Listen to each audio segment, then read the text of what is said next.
Bismillahirrahmanirrahim. Assalamualaikum warahmatullahi wabarakatuh. Puji syukur saya panjatkan kepada Allah Subhanahu wa Ta'ala karena atas limpahan rahmat-Nya, kelompok kami dapat menyelesaikan tugas ini tepat waktu tanpa ada halangan yang berarti sesuai dengan harapan.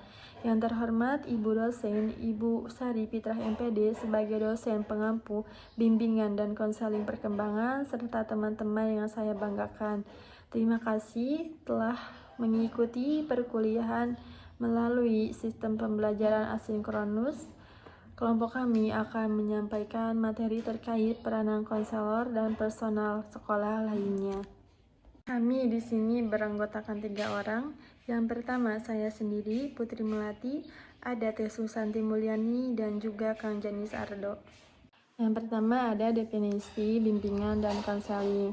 Bimbingan konseling itu adalah layanan atau bantuan yang diberikan kepada peserta didik, baik perorangan ataupun kelompok, agar mampu mandiri dan berkembang secara optimal dalam bidang pribadi, sosial, belajar, karir, keluarga, dan juga keagamaan melalui berbagai jenis layanan dan kegiatan pendukung berdasarkan norma-norma yang berlaku. Nah, bimbingan dan konseling itu adalah sebuah proses pemberian bantuan yang dilakukan melalui wawancara atau secara face to face. Nah, oleh seorang ahli yang disebut konselor kepada individu yang sedang mengalami suatu masalah yang disebut dengan konseling. Nah, yang bermuara pada teratasinya masalah yang dihadapi oleh konseli serta dapat memanfaatkan berbagai potensi yang dapat dipahami oleh dirinya sendiri untuk mencapai perkembangan yang optimal, mandiri, serta dapat merencanakan masa depan yang lebih baik untuk mencapai kesejahteraan hidup. Nah, yang selanjutnya ada definisi konselor dan konseli. Nah, dalam bimbingan dan konseling itu tentunya ada 2 pelaku. Yang pertama konselor dan juga konseli. Nah, konselor itu dikenal sebagai seorang yang memiliki keahlian khusus untuk memberikan bantuan berupa konsultasi. Nah, sebutan konselor ini tuh telah diresmikan dan disepakati oleh ABKIN atau Asosiasi Bimbingan Konseling Indonesia. Nah, konselor juga dapat didefinisikan sebagai seseorang yang memiliki keahlian profesional di bidang pelayanan konseling. Nah, seorang konselor yang baik itu tentu harus memiliki skill atau keahlian khusus gitu untuk menangani masalah yang dihadapi oleh seseorang atau yang dihadapi oleh konseli. Nah, keahlian yang perlu dimiliki seorang konselor itu dibahas dalam buku berjudul Psikologi Konseling, Perkembangan dan Penerapan Konseling dalam Psikologi yang ditulis oleh Nurul Hartini, Atika Diana Ariana pada tahun 2016. Nah, tertulis dalam buku tersebut bahwa seseorang konselor itu dapat menjadi konselor yang berkualitas jika memiliki keahlian dan menguasai keterampilan dasar konselor. Yang pertama, mampu melakukan observasi atau mengamati orang lain secara sesama. Mampu menganalisis motivasi orang lain sehingga dapat membantu seseorang dalam menyelesaikan permasalahan yang dihadapinya.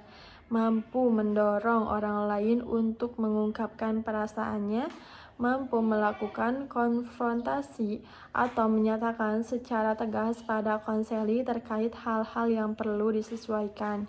Memiliki empati atau kemampuan memahami orang lain dengan baik.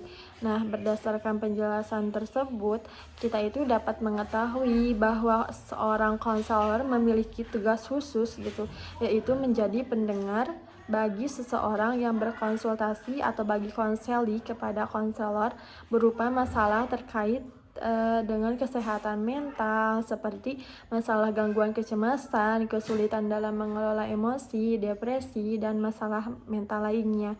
Nah, sementara konseli itu adalah klien yang dimana merupakan semua individu yang diberikan bantuan oleh konselor atas permintaan dirinya sendiri ataupun permintaan dari orang lain gitu.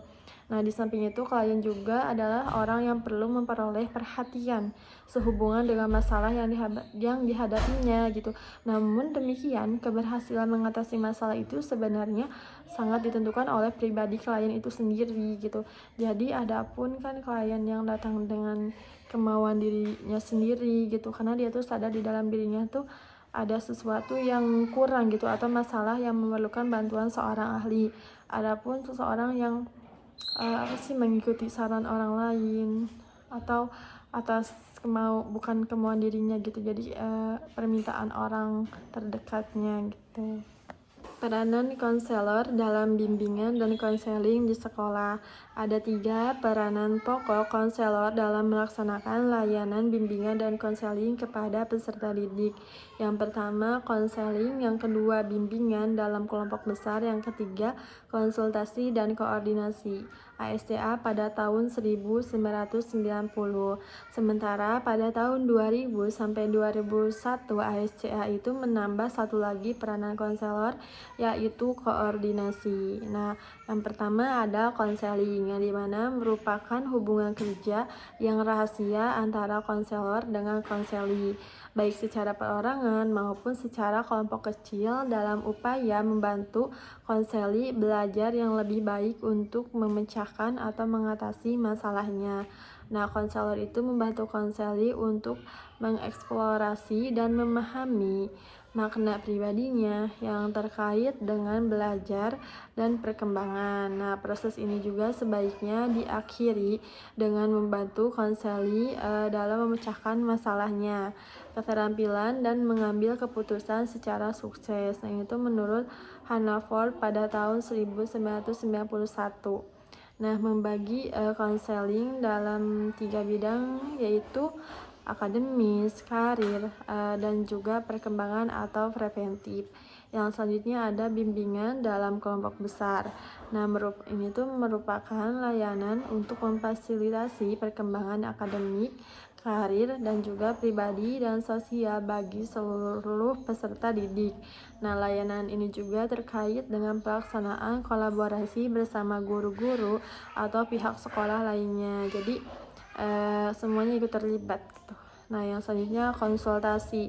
Nah, itu merupakan proses bekerjasama dengan pihak lain dalam upaya membantu mereka seperti orang tua, guru, administrator, itu agar memiliki pemahaman yang jelas tentang interaksi kerjasama satu sama lainnya. Nah, tujuan konsultasi itu adalah agar para konselor itu dapat belajar melalui informasi dan meningkatkan keterampilan dalam berinteraksi secara lebih efektif dengan pihak lain, terutama peserta didik. Itu menurut Perry pada tahun 1992.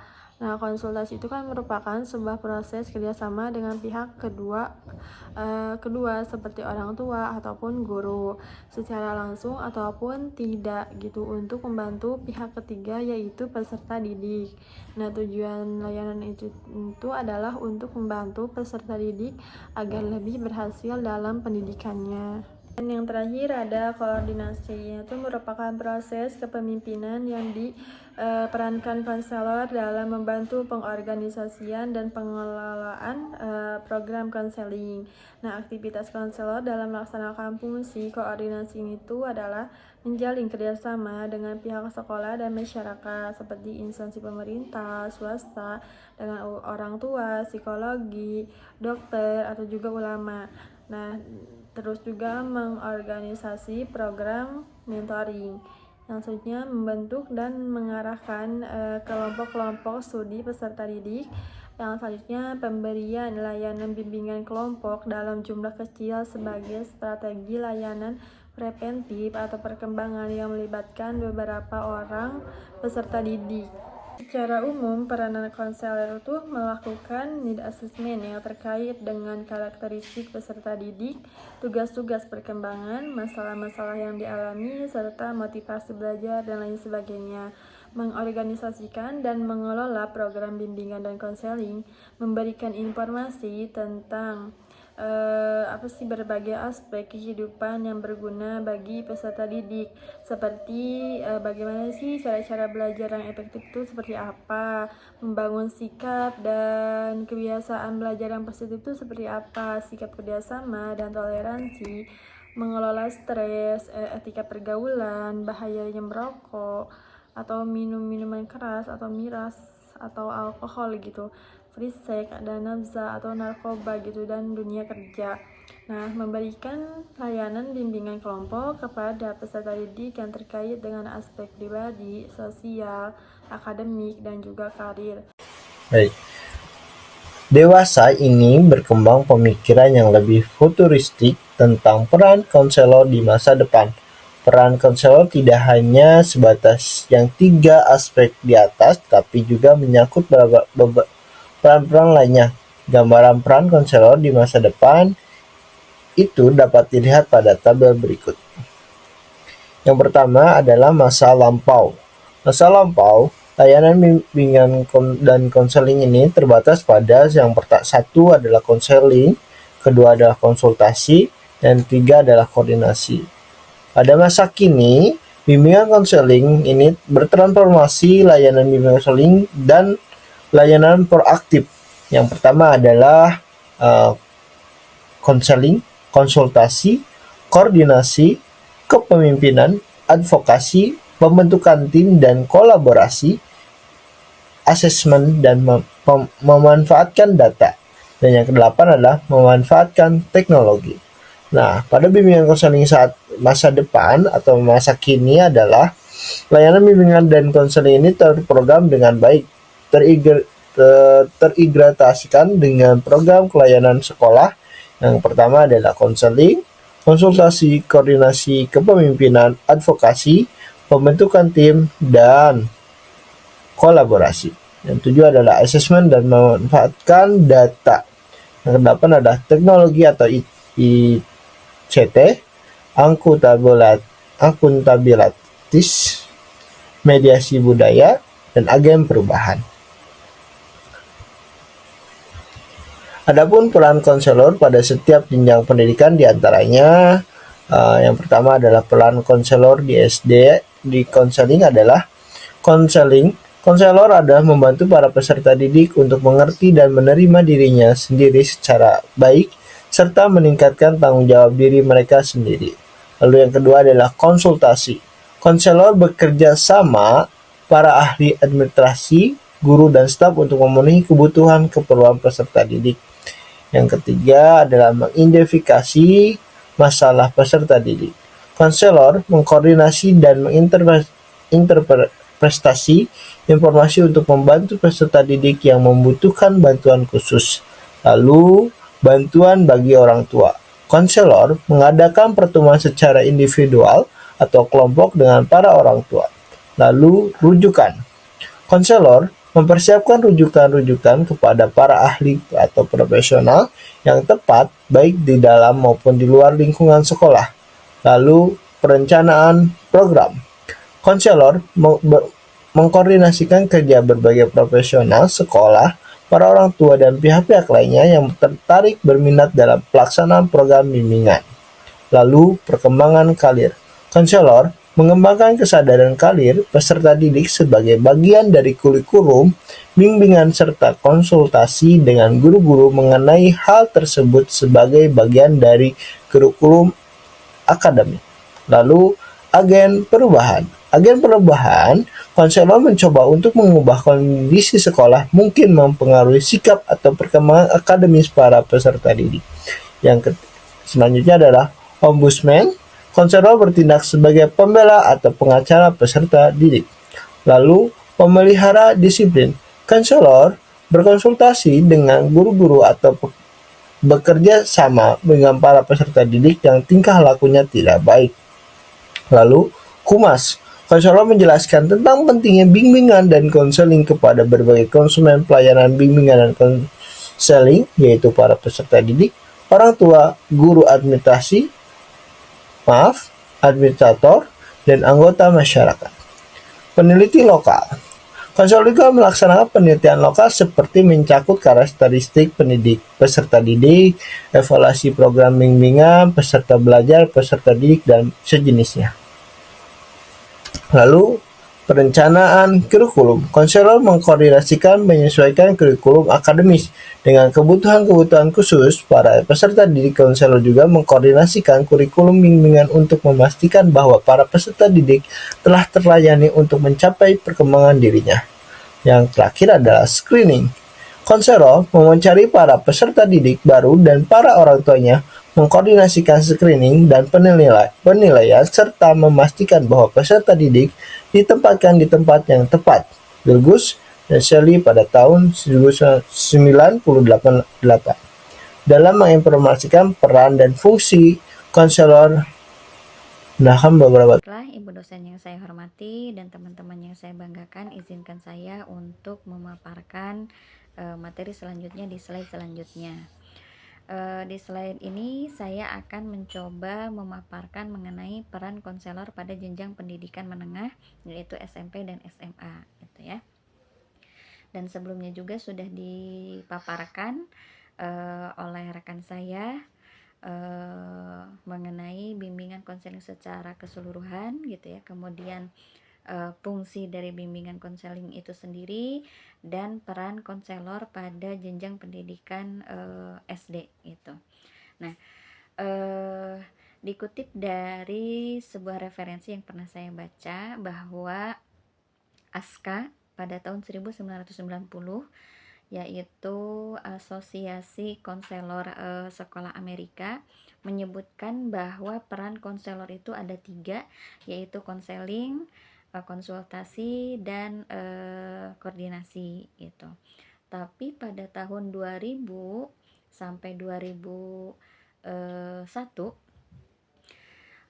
ASKA ini menambahkan peran konselor yang asalnya tadi 3, yaitu konseling, konsultasi, koordinasi, kemudian ditambah dengan bimbingan dalam kelompok besar ataupun kecil gitu ya.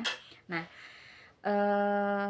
dari itu semua kita bisa mengamati kenapa di sini harus ada peran konselor pada jenjang SD, pada jenjang menengah gitu ya, yaitu SMP dan SMA.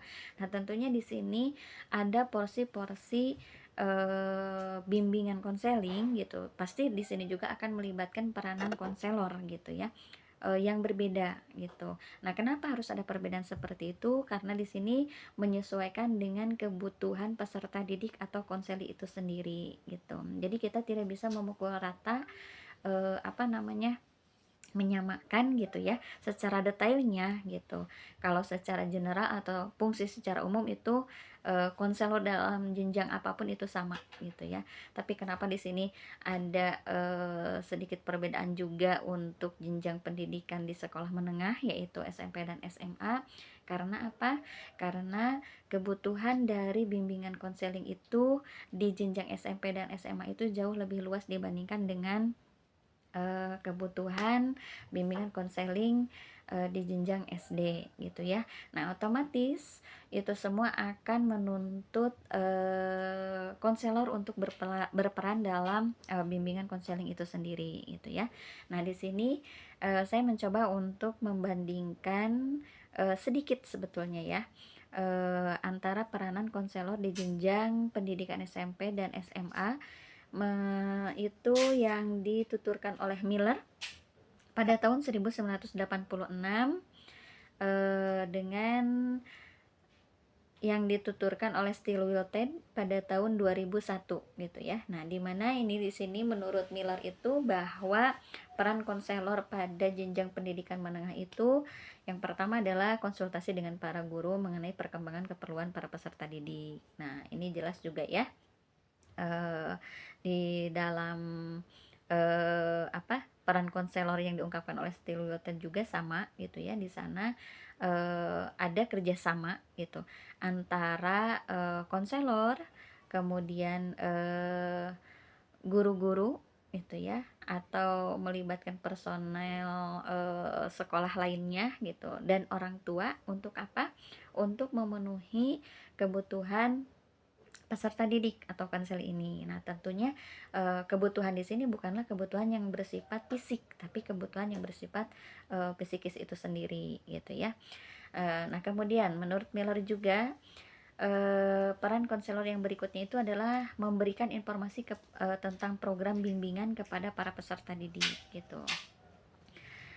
Kemudian kepada orang tua, kepada guru-guru yang lain, termasuk kepada personel sekolah lainnya gitu. Nah, kemudian yang selanjutnya adalah mengorganisasi atau mengelola program-program bimbingan. Nah, jelas ya bahwa yang namanya bimbingan konseling gitu, dalam setiap sekolah itu mempunyai program-program yang dia akan dilaksanakan di sekolah tersebut gitu. Dan program-program tersebut itu bukan hanya sebatas tertulis di atas kertas gitu, tapi harus dikoordinasikan, kemudian dikelola sehingga terjadilah sebuah bimbingan konseling yang sesuai gitu ya, yang diharapkan. Nah, yang terakhir itu adalah mengevaluasi keberhasilan pelayanan-pelayanan yang diberikan. Nah, jelas kenapa harus ada evaluasi, dan kita juga sudah paham bahwa evaluasi di sini tidak hanya dilaksanakan oleh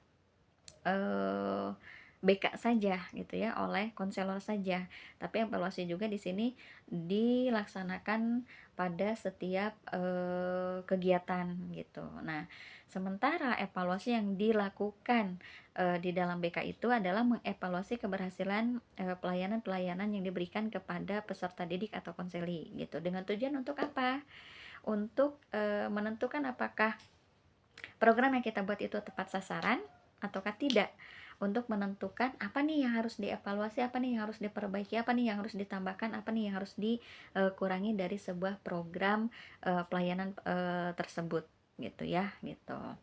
Nah, kemudian ini peran konselor yang menurut Will tadi yang berikutnya, yaitu dengan mengimplementasikan layanan bimbingan konseling gitu ya. Nah, jelas. Kemudian juga melaksanakan layanan konseling kelompok gitu, melaksanakan layanan bimbingan konseling juga yang bersifat individu gitu ya. Nah, jelas di sini juga kita sudah bisa membedakan dari kata tersebut mengenai apa itu bimbingan kelompok, apa itu bimbingan konseling individu gitu ya. Nah, kemudian selain itu juga menurut Stilwell itu adalah adanya rujukan atau mereferal peserta didik. Baiklah, kita lanjutkan kepada slide berikutnya. Di sini ada tabel mengenai peranan konselor berdasarkan komponen program. Nah, tadi juga sudah sedikit disinggung bahwa yang namanya bimbingan konseling dan konseling itu atau guru BK itu atau konselor itu mempunyai program-program gitu ya. Nah, ketika ada komponen program, maka di sini akan menuntut konselor untuk berperan gitu. Jadi ketika ada program A, apa nih yang harus dilakukan oleh si konselor itu, peranannya apa gitu ya. Kita bahas satu persatu. Di sini ada 4 program dalam bimbingan dan konseling itu sendiri gitu ya. Yang pertama itu ada guidance curriculum, yang kedua ada individual planning, yang ketiga ada responsive service, dan yang keempat itu ada system support ya. Kita coba untuk membahas satu persatu dari program tersebut gitu. Yang pertama itu adalah guidance curriculum gitu. Guidance curriculum di sini itu menuntut peran konselor dalam 2 aspek, yaitu struktured dan classroom gitu ya. Nah, di mana program dari guidance curriculum ini adalah layanan bimbingan yang sifatnya itu sistematis dan itu bersifat umum gitu ya, atau berlaku untuk semua siswa gitu ya. Nah, maka di sini pun peran konselor yang 2 tadi, yaitu struktur dan classroom itu adalah melaksanakan bimbingan kelompok gitu ya, kemudian juga menjadi bagian dalam tim sekolah, dalam aktivitas pembelajaran dan belajar atau dalam aktivitas KBM terkait pengembangan aspek pribadi, sosial, kemudian akademik dan karir juga gitu ya. Jadi untuk untuk pengembangan konselor atau peserta didik dalam pembelajarannya gitu ya selama di sekolah, maka di sana akan ada peran BK juga gitu ya. BK mempunyai peran tersendiri dalam hal tersebut gitu. Nah, kemudian yang kedua itu ada program individual planning. Individual planning di sini yaitu membantu peserta didik untuk memonitor atau memahami perkembangan dirinya gitu ya. Dimana dalam program individual planning di sini ada 4 peran dari konselor gitu ya. Yang pertama itu ada conference, koordinat, monitor, dan asesmen. Nah, apa saja itu artinya gitu ya, atau itu teh apa sih gitu maksud dari poin-poin peran konselor tersebut gitu ya. Saya mencoba memaparkan secara umum gitu. eh dari pemaparan barusan sekilas atau secara umum mengenai peran konselor dalam program individual planning ini, maka konselor akan mempunyai peran untuk melakukan bimbingan atau akan membimbing siswa, apakah itu bersifat individu ataupun bersifat kelompok gitu ya. Dengan tujuan apa? Dengan tujuan untuk planning, untuk membuat perencanaan, apakah itu yang sifatnya akademik, karir, sosial gitu ya, ataupun masalah pribadinya gitu. Nah, kemudian yang berikutnya itu adalah berkoordinasi dengan orang tua gitu ya. Berkoordinasi juga dengan guru yang lain gitu ya, atau misalkan bisa juga wali kelas gitu ya. Untuk apa? Untuk membahas perencanaan dari peserta didik itu sendiri gitu ya. Misalkan di sini ada sebuah kasus dalam sebuah sekolah, misalkan si anak itu melakukan bimbingan akademik dengan dengan permasalahan sebelumnya mengalami penurunan prestasi di sekolah gitu ya. Nah, kemudian setelah melakukan konseling dengan pihak konselor atau dengan guru BK, ternyata diketahuilah apa penyebabnya, kemudian ada sebuah perencanaan atau ada sebuah pemecahan masalah yang akan dilakukan oleh si konselor itu sendiri. Nah, makanya di sini konselor mempunyai peran untuk berkoordinasi tentang perencanaan dari siswa tersebut gitu ya, apakah itu dengan orang tua ataupun dengan pihak-pihak yang terkait lainnya gitu. Nah, kemudian yang berikutnya itu adalah membantu siswa dalam mengimplementasikan perencanaan. Misalkan gini, ketika tadi gitu ya ada siswa yang bermasalah atau misalkan itu membutuhkan bimbingan konseling akademik gitu. Kemudian sudah disepakati sebuah perencanaan untuk memecahkan masalahnya gitu.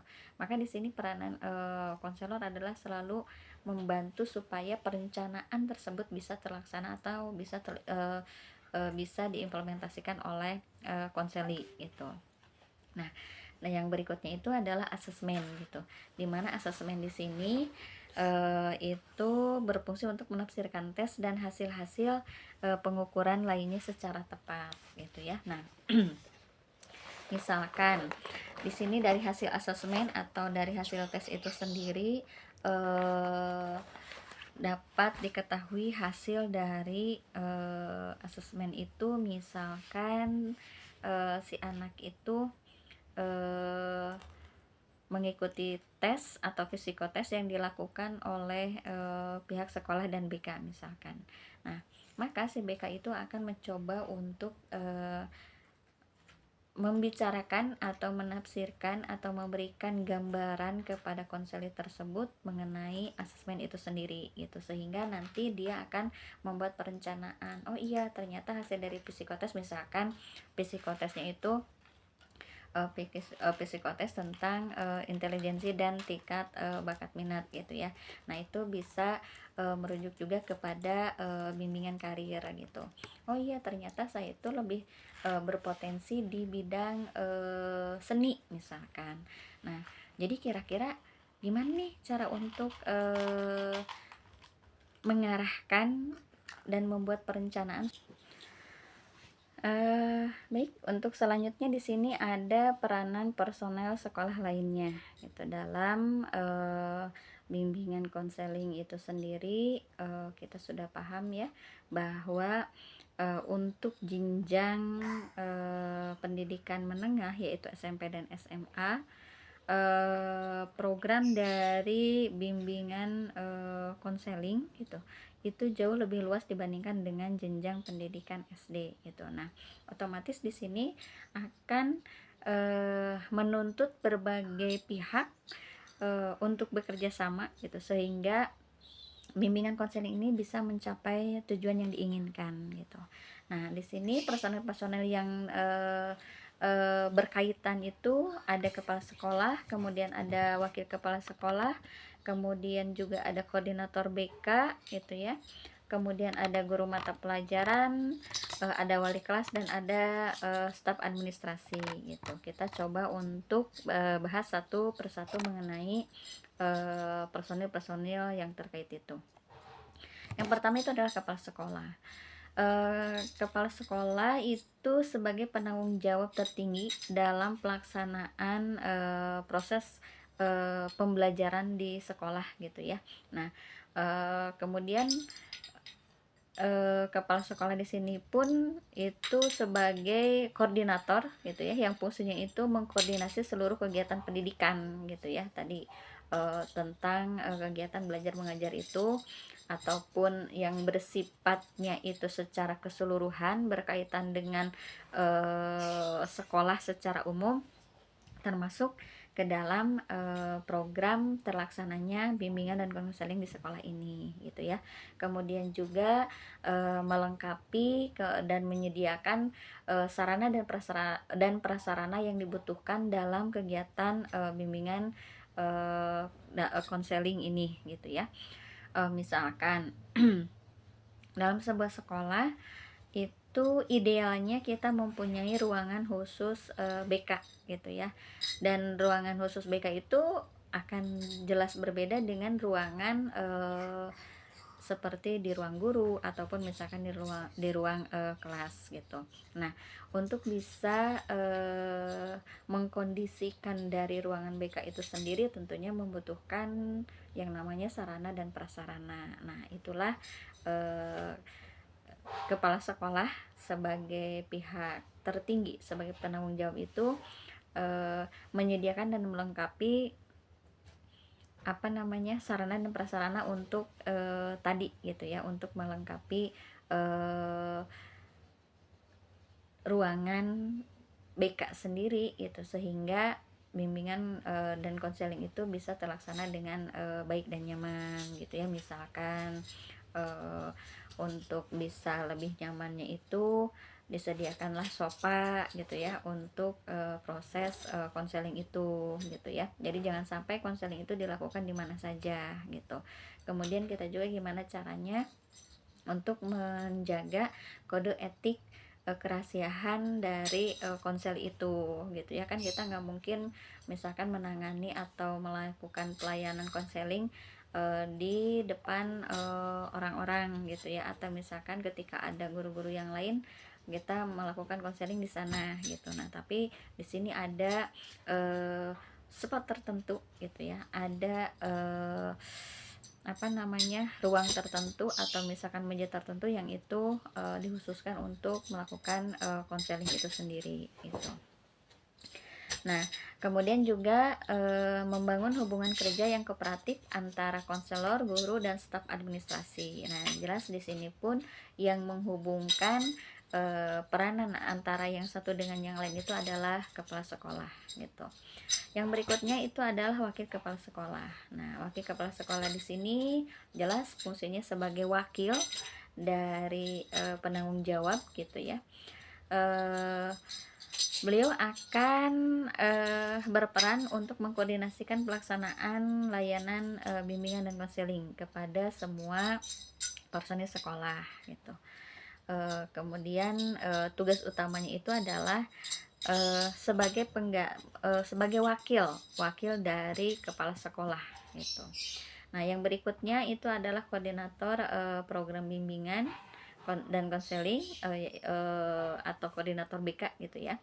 Dimana koordinator BK di sini adalah sebagai koordinator, sebagai penanggung jawab gitu ya. Dimana koordinator itu nanti akan mempunyai peran apa namanya, mensosialisasikan program-program atau kegiatan-kegiatan bimbingan dan konseling itu sendiri, kemudian mengembangkan program dari BK itu sendiri gitu ya. Kemudian juga merumuskan apa namanya, persiapan-persiapan dalam kegiatan bimbingan dan konseling itu sendiri gitu. Kemudian juga mengevaluasi, menganalisis kinerja BK secara keseluruhan ataupun secara detail gitu. Nah, yang berikutnya itu adalah guru mata pelajaran. Di sini guru mata pelajaran mempunyai peran, salah satunya itu adalah membantu eh, melancarkan atau memasyarakatkan atau melaksanakan program-program dari bimbingan dan konseling itu sendiri gitu. Kemudian melakukan kerjasama juga dengan konselor, kemudian juga apa namanya, mengalih tangankan permasalahan-permasalahan yang dihadapi oleh peserta didik kepada konselor atau kepada bimbingan atau kepada guru bimbingan konseling itu gitu. Nah, maksudnya di sini apa? Misalkan dalam sebuah sekolah, dalam sebuah kelas ada satu mata pelajaran A gitu. Nah, ketika proses pelaksanaan mata pelajaran A tersebut, ditemukanlah dalam sebuah kelas itu ada anak yang eh, misalkan tidak pernah mengerjakan tugasnya, kemudian cuek terhadap ulangan-ulangan gitu, kemudian etika terhadap guru mata pelajarannya juga kurang beretika gitu. Kesimpulannya adalah pelaksanaan layanan bimbingan dan konseling di sekolah itu memerlukan keterlibatan semua personil sekolah agar layanan bimbingan dan konseling dapat berjalan secara optimal. Nah, keberhasilan penyelenggaraan bimbingan dan konseling di sekolah juga tidak lepas dari peranan berbagai pihak di sekolah selain guru pembimbing ataupun konselor. Sebagai pelaksana utama, penyelenggaraan bimbingan dan konseling di sekolah juga perlu melibatkan kepala sekolah, wakil kepala sekolah, guru mata pelajaran, dan juga wali kelas. Nah, jadi pelaksanaan bimbingan dan konseling di sekolah itu melibatkan banyak personil. Nah, bukan menjadi tugas guru bimbingan dan konseling semata gitu. Nah, peran dan tanggung jawab personil sekolah juga terjalin apabila adanya teamwork yang solid gitu. Nah, untuk memperoleh hasil yang maksimal perlu sekali gitu kerjasama yang sungguh-sungguh. Nah, begitupun juga untuk membantu guru BK dalam melaksanakan pelayanan di sekolah gitu. Nah, kerjasama yang dilakukan itu tidak hanya komunikasi sewaktu berada di sekolah gitu, sikap saling menghargai, saling mendukung, dan juga saling membantu sesama personil juga sangat diperlukan dalam mewujudkan pelayanan bimbingan konseling yang baik di sekolah.